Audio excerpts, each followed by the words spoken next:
Guys, welcome back to the channel. As you can see from the title, background, and thumbnail, we are talking about The Rivals of Amziah King. Now, you're probably wondering, what is this movie, Austin? So this movie is a movie I've been hearing about through the circuits. I remember last year, a couple YouTubers I follow that came back from Fantastic Fest had this as their number one film of that festival.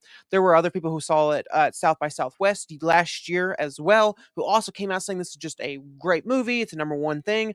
And so I've been like, all right, let me check this out. I do like Matthew McConaughey. Kurt Russell's the shit.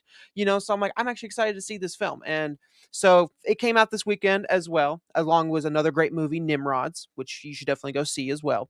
So I walked in just being like, I'm gonna watch this purely just based off of the YouTubers I follow's opinion.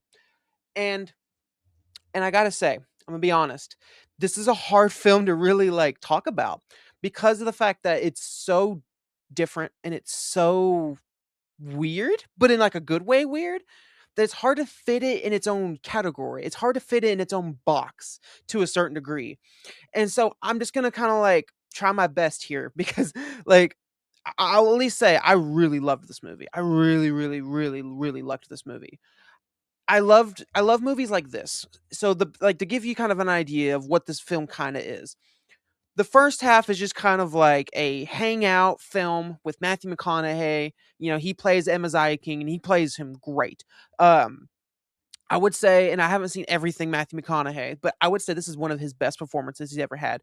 He's just so charming and charismatic as this character, and everyone around the film props him up to be this just really nice guy. I mean, the film just starts off and he's just already just this like 0 to 100 kind of guy, or he's just going all over the place. But he was a great character, and he essentially plays this like beekeeper guy. Like his main money source is he makes honey. He collects bees, and he's also just this friendly guy around town. Everybody loves Amaziah King. Everybody's chit chatting with him. He helps everybody. He takes people in. Convicted convicts. He takes in other people who are down on their luck and brings them back up. Like he's just a well around nice dude. And he also plays music. He's in this little band with his neighbors and people around town, and they just go around making songs. I mean, and it's toe tapping. It's very nice songs. And then, so that's like the first half of the film. It's just you're watching Amaziah King do his normal things, make honey, sing songs, hang out, and then, one of his old foster kids shows up, and she shows up, and then the film from there just kind of takes a whole left turn, just kind of takes a whole direction. And at first I was like, I don't know how I feel about that. I don't know how I feel about this turn, because I was loving that first half hour, of just we're hanging out with Amaziah King, we're seeing what he's doing. This is just a fun vibe. They're playing songs and shit. And so I'm like, I'm really loving this vibe that we're staying in. I don't want to go away.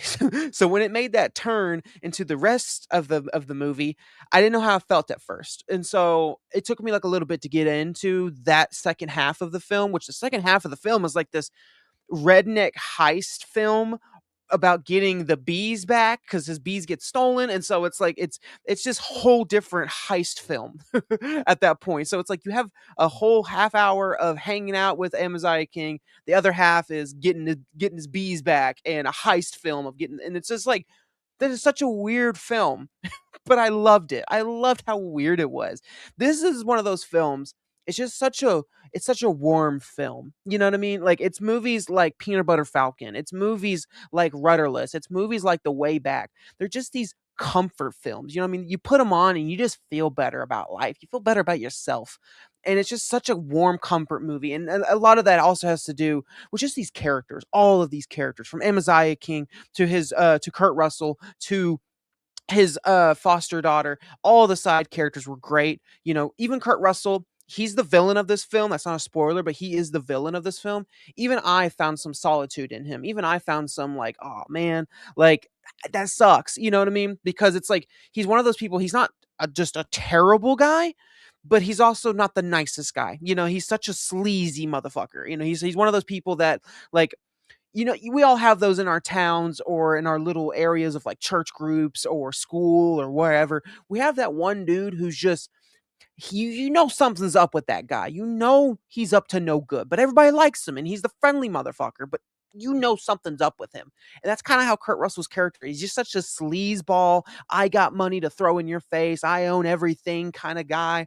But then when you get like you peel back the layers and you look at him and you see how he is behind that mask of this guy, you're kind of like, oh, like is he really that bad? You know? So even him, I'm like, I don't want to root for you, but I also like I don't want to hate you either. You know, it's even these other characters. You know, just I thought all the characters in this film were great. I loved them all. There was no side character that I thought was pointless. There was nothing. Thought it was great. You know, I loved the dynamic between Amaziah King and his foster daughter. She did great in the film, amazing in the film. She carries it just as much as Matthew McConaughey carries this film as well. But I think my favorite part of this film was honestly the music. The music is just one of those you don't get a lot of it in the back half because again it's a very different film. But that first half, it's so comforting. Yes, Winnie meets Quill. Love my letters to fill. It's so warm to sit there and just watch a 5-6 minute almost musical segment of Matthew McConaughey and his boys just playing music. And the music they play are very much my kind of music, you know, Mumford and Sons kind of vibe of music, you know, Treaty Oak Revival or stuff like that, where it's just this really down to earth, salt to the earth kind of music. And it's just so warming. It's just so heartwarming. So, I mean, yeah, I'm not going to sit here and call this movie a masterpiece or anything because again, I really like the film. I would say it's a little too long for my taste. I will say that because there were times I was checking my watch. I'm like, because it's like a 2.5 hour film. I'm like, I was checking my watch at some points. I'm like, all right, this is getting a little too long.